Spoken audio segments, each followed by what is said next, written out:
Radhe Radhe students, I am Divya Pandey from Catalyst coaching centre new bus stand Piro Bhojpur.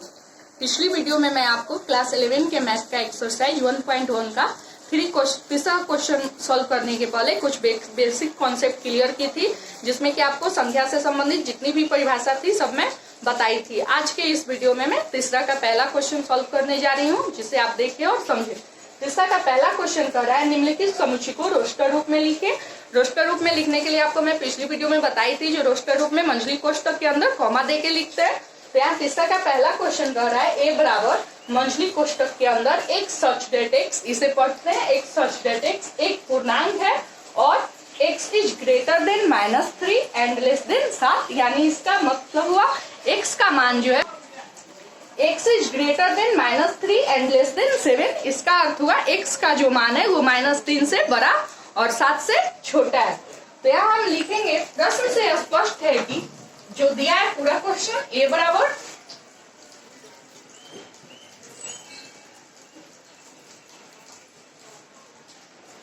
एक सच date x एक पूर्णांक है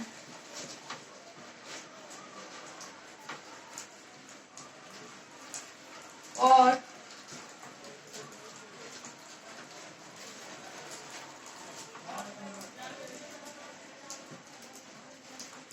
यानी इसका मतलब हुआ x का जो मान है वो -3 से बड़ा और 7 से छोटा है, लेकिन x कैसा है, पूर्णांक है। तो यहाँ हमें देखना है यहाँ हमें देखना है जो a का जो मान है वो x का जो मान है वो पूर्णांक संख्या है। तो -3 और 7 के बीच -3 और 7 के बीच हम कितनी पूर्णांक संख्या लिख सकते हैं। हमें यहाँ यही बताना है कि -3 और 7 के बीच हम कितनी पूर्णांक संख्या लिख सकते हैं। तो इसके लिए हम संख्या रेखा का ग्राफ बना के आपको समझा दे रहे हैं। तो देखिए,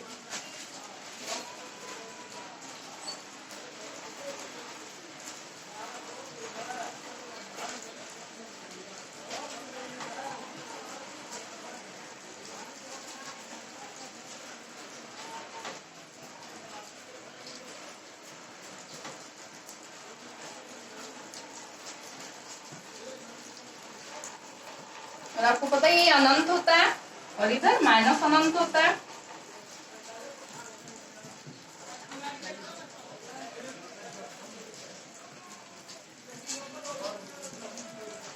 तो ध्यान दीजिए, -3 से बड़ा और 7 से छोटा है, इसके बीच हमें पूर्णांक संख्या दिखाना है। तो -3 से बड़ा तो इधर आएगा, तो इधर छोटा हो जाएगा, तो -3 से बड़ा हम इधर ही आएंगे और 7 से छोटा तो कहाँ तक, 6 तक आएंगे। तो -3 से बड़ा और 7 के छोटा, इसके बीच कितनी पूर्णांक संख्या हम लिख सकते हैं। तो देखिए -2 -1 0 1 2 3 4 5 6, इतनी पूर्णांक संख्या इसके बीच हम लिख सकते हैं। -3 से बड़ा और 7 से छोटा, इसके बीच पूर्णांक संख्या इतना तो लिख देंगे। इसलिए यहाँ तो देखिए अब यहाँ हम लिख देंगे मंझली कोष्ठक के अंदर, क्योंकि रोस्टर रूप में लिखना है। तो -3 और -7 के बीच जितनी भी पूर्णांक संख्या है, तो देखिए कौन कौन सा है, -2 -1 0 1 2 3 4 5 6, इतनी है ना। -3 से बड़ा और 7 से छोटा, इसके बीच की पूर्णांक संख्या। और हम आपको पूर्णांक संख्या का परिभाषा पहले बताए थे, तो यही मेरा आंसर हो जाएगा। यही रोस्टर रूप में हम लिख दिए। तो पहला आपका क्वेश्चन, तीसरा का पहला क्वेश्चन आपका क्लियर हो गया। अब दूसरा क्वेश्चन देखते हैं। देखिए यहाँ दूसरा नंबर क्वेश्चन है, बी बराबर मंझली कोष्ठक के अंदर एक सच डेट एक संख्या 6 से कम एक प्राकृत संख्या है। अर्थात इसका कहने का मतलब हुआ b बराबर x का वैसा मान जो 6 से छोटी एक प्राकृत संख्या है। तो चलिए इसे हम लिखते हैं। प्रश्न से स्पष्ट है कि तो आपको पता ही है गिनती की संख्या को प्राकृत संख्या कहते हैं, जो कि 1 से शुरू होती है। तो और यहाँ कह रहा है x का जो मान है वो 6 से छोटी एक प्राकृत संख्या है। तो देखिए इसका संख्या रेखा का ग्राफ बना के हम देखते हैं।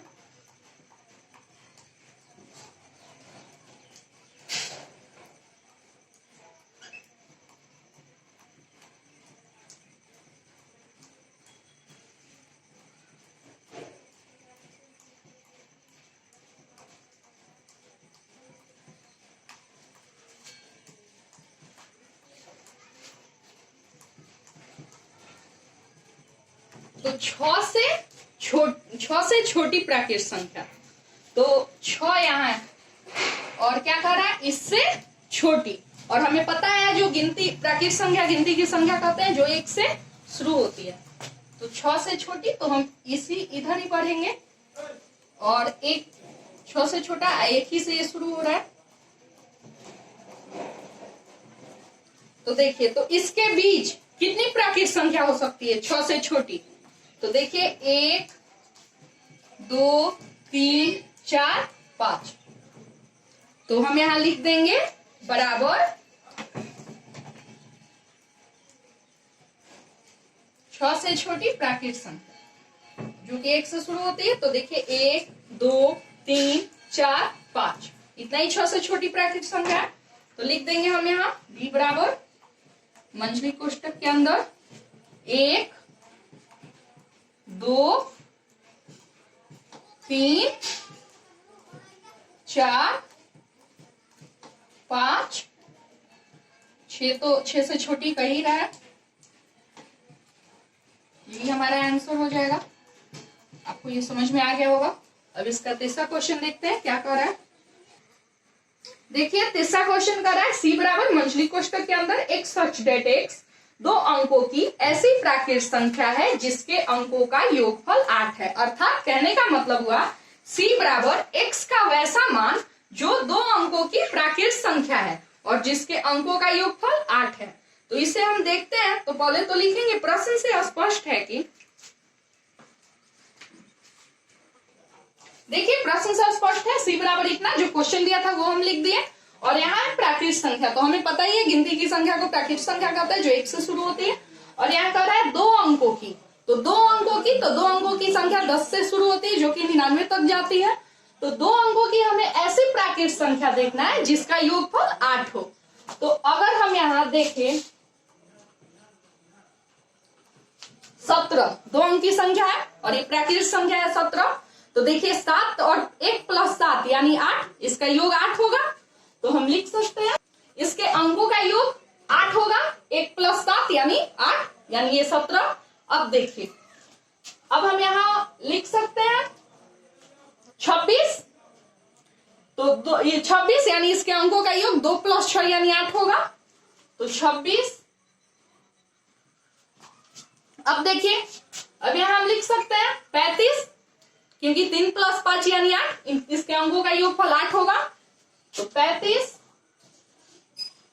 अब देखिए, तो हम लिख सकते हैं 44, 4 + 4 यानी 8, इसके अंकों का योगफल 8 हो रहा है 44। अब देखिए, तो हम 53 भी लिख सकते हैं, 5 + 3 यानी 8, इसके अंकों का योगफल 8 होगा 53। अब देखिए, तो अब हम लिख सकते हैं क्या 62, 6 + 2 यानी 8, और इसके अंकों का योगफल 8 हो रहा है। तो 62। 71, ये भी तो हो सकता है 7 + 1 यानी 8, यानी अंकों का योगफल 8 होगा। तो 71। और लास्ट में हम 80 भी लिख सकते हैं, क्योंकि 80 8 + 0, और 0 भी मेरा एक प्राकृत संख्या है। तो 8 + 0 यानी 80, 8। तो यहाँ अंकों का योगफल क्या होगा 8। तो हम यहाँ लिख सकते हैं 80। तो ये मेरा 2 अंक की ऐसी प्राकृत संख्या हुआ जिसके अंकों का योगफल 8 है। यही आंसर हो जाएगा। चलिए अब आगे 4 नंबर क्वेश्चन देखते हैं क्या कह रहा है। देखिए चौथा नंबर क्वेश्चन आपका कर रहा है d बराबर मंझली कोष्टक के अंदर दिया है एक सच डेट x एक अभाज्य संख्या है जो संख्या 60 का भाजक है। अर्थात यहाँ करने का मतलब है d बराबर x का वैसा मान जो एक अभाज्य संख्या होते हुए भी संख्या 60 का भाजक है, यानी 60 में भाग पूरा भाग इससे लग जाएगा। तो तो देखिए इसके लिए हम लिखेंगे, प्रश्न से स्पष्ट है कि जो दिया है वही पहले लिख लेते हैं। देखिए तो यहाँ देखना है अभाज्य संख्या, तो आपको अभाज्य संख्या के बारे में पीछे हम लिखवाए ही थे, जो वैसी संख्या जो एक और स्वयं को छोड़ के किसी भी संख्या से विभाजित नहीं होती है उसे हम अभाज्य संख्या कहते हैं। तो इसके लिए पहले हम यहाँ 7 का गुणनखंड तोड़ना होगा। तो देखिए 7 का गुणनखंड तोड़ते हैं। देखिए अब हम 7 का अभाज्य गुणनखंड तोड़ेंगे। तो 2 से 7 30 बार में, फिर 2 से 15 बार में, फिर 3 से 5 बार में। तो यहाँ देखिए जब 7 का अभाज्य गुणनखंड तोड़े तो क्या आया, 2 2 3 5। तो 2 यहाँ 2 बार है, लेकिन हम आपको पीछे बताए थे जब भी हम रोस्टर रूप में लिखते हैं तो जो अंक 2 या 3 4 बार है उसे हम दोहराते नहीं है, क्योंकि रोस्टर रूप में अंकों का पुनरावृत्ति नहीं होती, अंकों को दोहराई नहीं जाती है। तो यहाँ हम लिख सकते हैं 2, 3, 5। यही मेरा आंसर हो जाएगा। समझ में आ गया होगा ये। अब चलिए 5 नंबर देखते हैं। देखिए 5 नंबर आपका दिया हुआ है, ई बराबर त्रिगोनोमेट्री शब्द के सभी अक्षरों का समुच्चय। तो जब हम इस समुच्चय को रोस्टर रूप में लिखते हैं तो एक लेटर को 2 बार नहीं लिख सकते हैं, यही नियम कहता है, जो कि आपको हम पीछे बताए। तो यहाँ पहले लिख देते हैं, प्रश्न से स्पष्ट है कि ई बराबर इतना। उसके बाद अब देखते हैं आगे। तो देखिए हम त्रिगोनोमेट्री को रोस्टर रूप में लिखते हैं। तो रोस्टर रूप में लिखने के लिए हम आपको बताएं किसी एक लेटर को 2 बार नहीं लिखा जा सकता है। तो देखिए टी को देखते हैं, टी यहाँ कितने बार है, 1 2, इसे सिर्फ एक बार लिखेंगे टी। अब आर को देखते हैं, आर यहाँ कितने बार है, तो 2 बार है, तो आर को एक बार लिखेंगे। अब आई, आई यहाँ कितने बार है, एक ही बार है, तो आई ऐसे ही लिख देंगे। अब जी को देखते हैं, जी यहाँ कितने बार है, तो एक ही बार है, तो जी रहेगा। अब ओ को देखते हैं, ओ इसमें कितने बार है, तो 1 2, तो 2 बार है, तो एक ही ओ लिखेंगे। अब एन की बात, एन यहाँ कितने बार है, 1। एम देखिए, एम यहाँ कितने बार है, तो 1 बार है। अब ई देखिए, ई इसमें कितने बार है, 1 बार है। और आर, तो आर इसमें 2 बार है। ओह सॉरी, आर यहाँ भी था, आर यहाँ भी था, आर को तो पहले हम लिख दिए हैं। तो अब बचा वाई, तो वाई कितने बार है, 1 बार। तो यही मेरा आंसर हो जाएगा। 6 नंबर क्वेश्चन क्या कर रहा है, देखिए 6 नंबर क्वेश्चन दिया, एफ बराबर वेटर शब्द के सभी अक्षरों का समुच्चय। तो ये सेम आपका 5 जैसा है जो अभी 5 नंबर क्वेश्चन बनाया था। इसमें भी आपको पता ही है जब समुच्चय को रोस्टर रूप में लिखते हैं तो किसी भी एक लेटर की पुनरावृत्ति यानी किसी भी एक लेटर को दोबारा नहीं लिखा जा सकता है। तो देखिए यहाँ सब वही लिख देते हैं, प्रश्न से स्पष्ट है कि एफ बराबर। तो चलिए हम अब देखते हैं बी को यहाँ कितने बार, बी यहाँ कितने बार है, तो 1 बार है, तो बी। तो देखिए यहाँ बी कितने बार है, 1 बार है, तो बी लिख दे रहे हैं, कॉमा। अब ई को देखते हैं, ई कितने बार है, तो 1 2, तो एक ही बार ई को लिखेंगे, कॉमा। अब टी देखते हैं कितने बार है, तो 2 बार है, तो 1 बार लिखेंगे। अब आर को देखते हैं, आर कितने बार है, 1 बार है, तो आर लिख देंगे। इसे हम रोस्टर रूप में लिख दिए, यही मेरा आंसर होगा। तीसरा का ये 6 क्वेश्चन था जो कि सॉल्व हो गया। अब 4 नंबर क्वेश्चन देखते हैं। देखिए 4 नंबर क्वेश्चन कर रहा है, निम्नलिखित समुच्चय को समुच्चय निर्माण रूप में व्यक्त कीजिए। यानी इसे अब हम अब रोस्टर रूप में 3 में देखे और 4 में अब हमें लैंग्वेज के रूप में लिखना है। तो दिया है पहला 3, 6, 9, 12। तो इसको हम लैंग्वेज के रूप में कैसे लिखेंगे, तो देखिए पहले अगर हम 3 देखिए तो हम 3 को लिख सकते हैं क्या, 3 बराबर 3 गुने 1। 6 को लिख सकते हैं क्या, 3 गुने 2। 9 बराबर लिख सकते हैं क्या, 3 गुने 3। 12 बराबर लिख सकते हैं क्या, 3 गुने 4। तो देखिए तो इसमें एक चीज सब में कॉमन दिखा, 3 जो है वो सब में मौजूद है, लेकिन उसके बाद एक एक अंक अलग है, 1 2 3 4। तो 1 2 3 4, तो ये प्राकृत संख्या देखने से ही लग रहा है, तो प्राकृत संख्या है, तो इसे हम n मान सकते हैं, प्राकृत संख्या यानी नेचुरल नंबर। तो हम यहां लिख सकते हैं, इसलिए 3, 6, 9, 12 बराबर x सच डेट x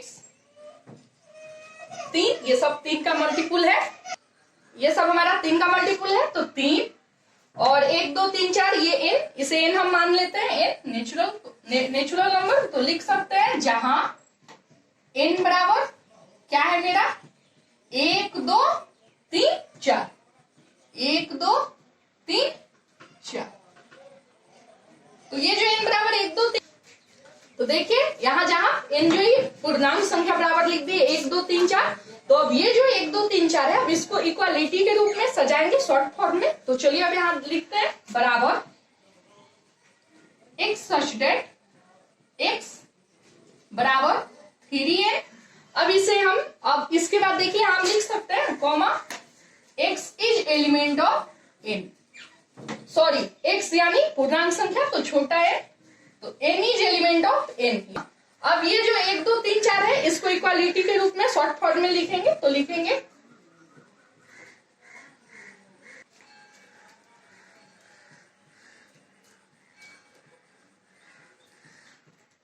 इसे हम लिखेंगे n इज ग्रेटर देन और equal to 1 and less than और इक्वल टू 4, यानी n का जो मान है वो 1 से बड़ा और उसके बराबर है, लेकिन 4 से छोटा और उसके बराबर होगा, यही होगा। तो इस ऐसे ही हम इसे लिखेंगे इक्वालिटी को, तो ऐसे ही लैंग्वेज में हमें लिखना था, तो यही मेरा आंसर हो जाएगा।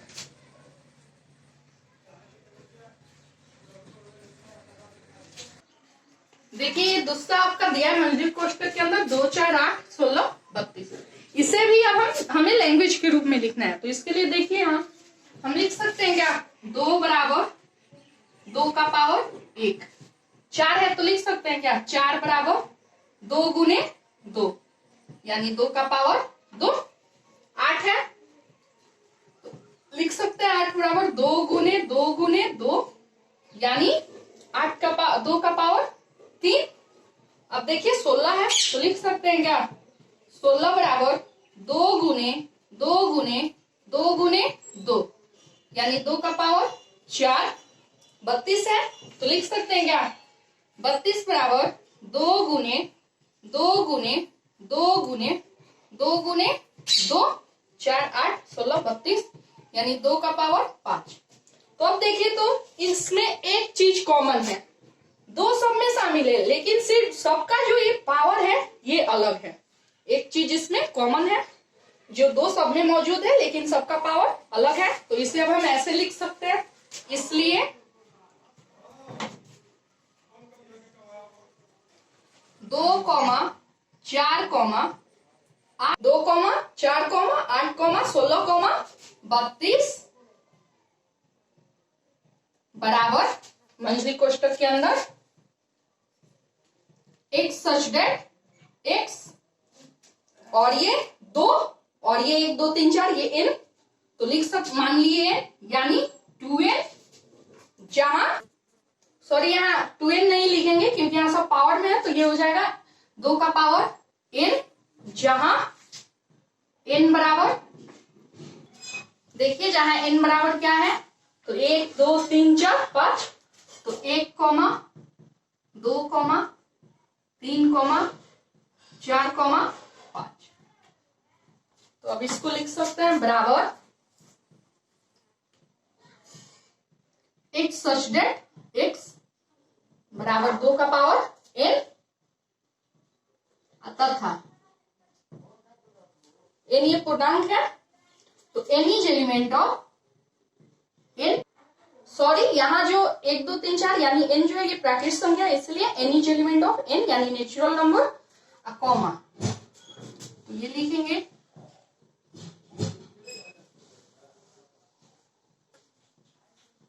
तो इसे इक्वालिटी के रूप में सजाए, यानी n इज n जो है ये n is greater than n equal to 1, n is greater than और equal to 1 and less than और इक्वल टू 5, यानी n का जो मान है वो 1 से बड़ा और उसके बराबर है अथवा 5 से छोटा और उसके बराबर है। इक्वालिटी के रूप में इसे लिखे शॉर्ट फॉर्म में तो यही होगा, तो यही मेरा आंसर होगा। लैंग्वेज के रूप में इसे लिख दिए x सच दैट x बराबर 2 का पावर n तथा n is element of n, यानी नेचुरल नंबर प्राकृतिक संख्या, और इसे हम शॉर्ट फॉर्म में सजाए n इज ग्रेटर देन और equal to 1 and less than और इक्वल टू 5। अब आगे तीसरा नंबर क्वेश्चन देखते हैं। देखिए ये 3 नंबर जो क्वेश्चन दिया है 5, 25, 125, 625, ये सेम आपका 3 नंबर को जो क्वेश्चन बनाया है उसके जैसा बनेगा।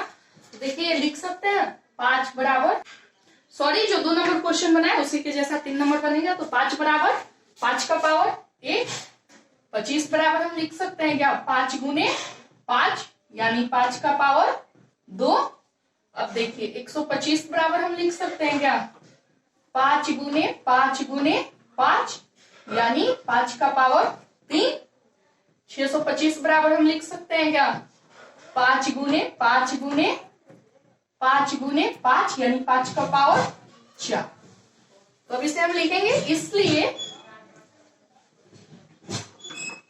5, 25, 125, 625 बराबर x सच डेट x, तो x सच डेट x बराबर यहाँ देखिए यहाँ सब में कॉमन एक ही है, 5 सब में, सबका पावर चेंज हो रहा है तो 5, और ये 1 2 3 4 प्राकृतिक संख्या है, इसको n माने तो 5 n, जहां n देखिए n माने लेकिन यहाँ सब पावर में चल रहा है तो सॉरी ये जो n है ये पावर में हो जाएगा, यानी 5 का पावर n, जहां n बराबर कितना तो 1 2 3 4, तो जहां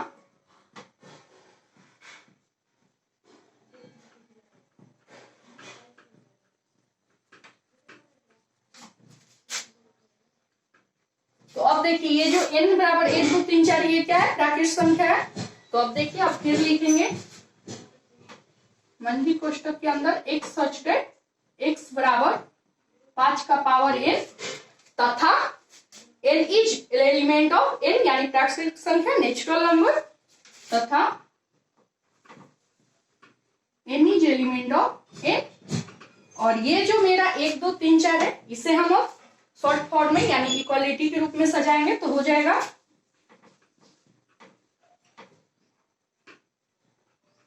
यानी n इज ग्रेटर देन और equal to 1 and less than और इक्वल टू 4, यानी n का जो मान है वो 1 से बड़ा और उसके बराबर है अथवा 4 से छोटा और उसके बराबर होगा।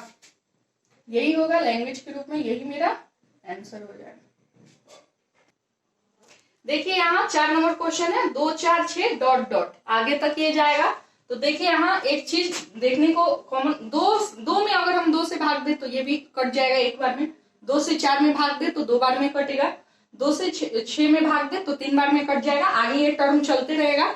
तो यहाँ देखिए सब में 2 से भाग लग रहा है, तो आपको हम पीछे बताए थे 2 से विभाजित होने वाली संख्या सम संख्या कहलाती है, जो जिसमें 2 से पूरी तरह भाग लग जाए, जो 2 से पूरी तरह विभाजित हो सम संख्या। लेकिन यहाँ देखिए सब प्लस में है, सब प्लस में, 2 भी प्लस में, 4 भी प्लस में, 6 भी प्लस में, ये आगे जहां तक जाएगा सब प्लस में है।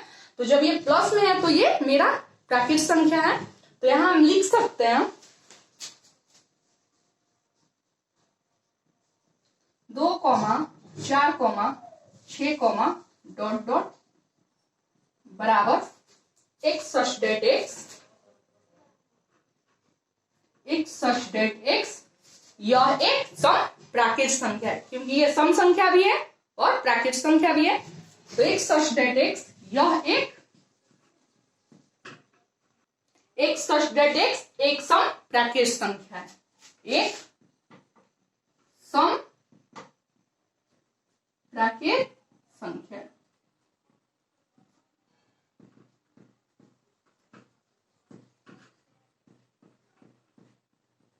यही इसका आंसर हो जाएगा। अब आगे देखते हैं 5 नंबर इसका। 5 नंबर आपका कह रहा है। चलिए यहाँ देखिए 5 नंबर क्वेश्चन दिया है मंजरी कोष्टक के अंदर 1, 4, 9 डॉट डॉट 100 तक। तो देखिए यहाँ लिख सकते हैं क्या, 1 बराबर 1 का स्क्वायर, 4 बराबर 2 का स्क्वायर, 9 बराबर 3 का स्क्वायर, डॉट डॉट 100 बराबर लिख सकते हैं क्या, 10 का स्क्वायर हो सकता है। तो देखिए इसलिए 2, 1 comma 4 comma 9 comma dot dot comma 100। तो यहां देखिए, तो यहां देखने से लग रहा है जो यहाँ सबका पावर स्थिर है, कांस्टेंट है, अचर है।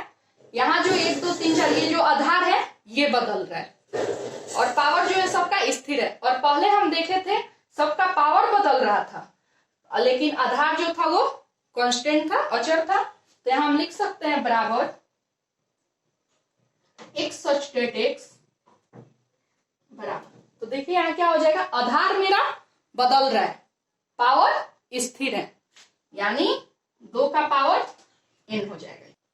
सॉरी ये हो जाएगा n का पावर 2, n का पावर 2। अब जहां n देखना है क्या है, तो 1, 2, 3 डॉट डॉट कहां तक है, 10 तक है। तो लिखेंगे जहां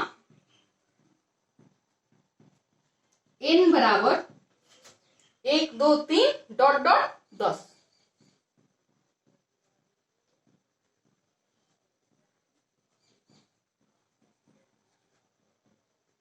अब ये जो n है मेरा, ये 1, 2, 3 ये डॉट डॉट 10 ये ब्रैकेट संख्या है।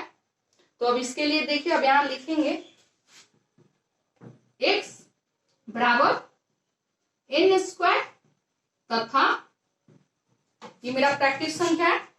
तो लिखेंगे n is element of n यानी नेचुरल नंबर, और ये जो 1, 2, 3 डॉट डॉट 10 है इसे अब इक्वालिटी के रूप में शॉर्ट फॉर्म में लिखेंगे। तो हो जाएगा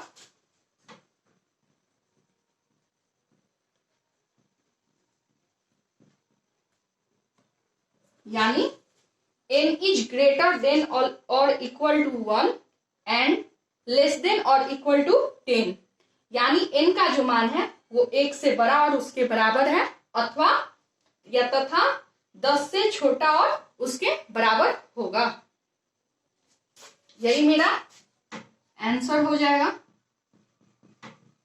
तो देखिए इसे लैंग्वेज में लिखिए x सच डेट x बराबर n स्क्वायर तथा n is element of n यानी नेचुरल नंबर, और ये n का जो मान है वो 1 से बड़ा और उसके बराबर होगा तथा 10 से छोटा और उसके बराबर होगा। यही आंसर होगा। आज के वीडियो में इतना ही। अब मिलेंगे अगले वीडियो में इसके 1.1 चैप्टर के आगे, इसका आगे जो है 5 नंबर क्वेश्चन उसके साथ। तब तक के और एक बार जाते जाते एक बार और कहना चाहूंगी, हमारे द्वारा पढ़ाए गए वीडियोज आपको अच्छे लग रहे हैं तो यूट्यूब चैनल हमारा जो है पीरो कैटलिस्ट, यूट्यूब चैनल पीरो कैटलिस्ट, आप यूट्यूब पे पीरो कैटलिस्ट सर्च करें और हमारे द्वारा पढ़ाए गए वीडियोस को देखें और हमारे चैनल को सब्सक्राइब करें। और अगर आप हमारे द्वारा पढ़ाए गए सभी विषयों के नोट्स पाना चाहते हैं तो हमारा जो नंबर है 9576 80 93 90, इस पर एक बार कॉल करें और हमसे संपर्क करें। हम आपके घर तक कम से कम दाम में नोट्स प्रदान करेंगे। और तब तक के लिए अब राधे राधे।